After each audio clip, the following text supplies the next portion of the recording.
I have a longtime friend that is just terrible with money. It wasn't so bad in the past because we were broke college kids before. It was pretty self-contained as we couldn't afford much. We bonded over cheap stuff like camping, hiking, and cooking.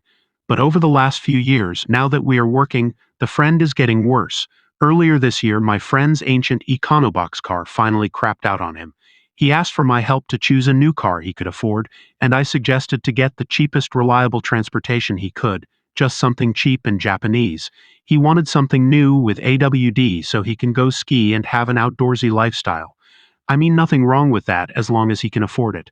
Granted, my friend doesn't make a bad salary but already has like 80K in student loans, so I advised him against it. Well, he finally goes out and buys a new SUV with no down payment. He justifies it a million different ways, but I guess it can just barely be justified because of how expensive used cars are at the moment and how much it would improve his quality of life going from no car to AWD SUV, so whatever.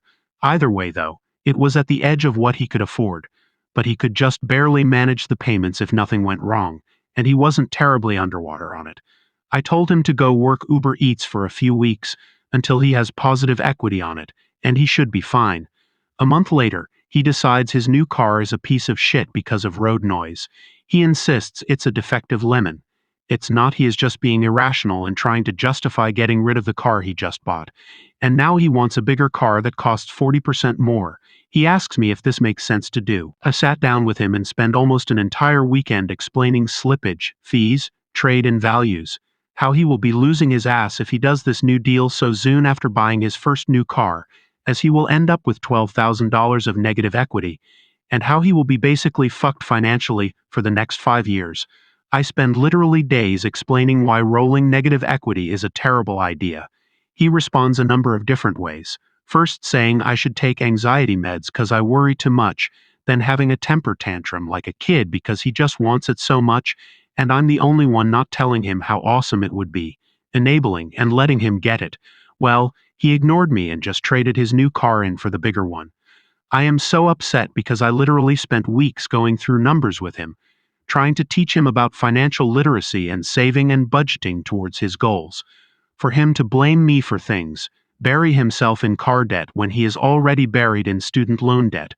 I'm so upset that actually I want to end the relationship. And actually, I want to go to therapy to figure out why I feel so distressed and guilty when I see my friends or family destroy themselves.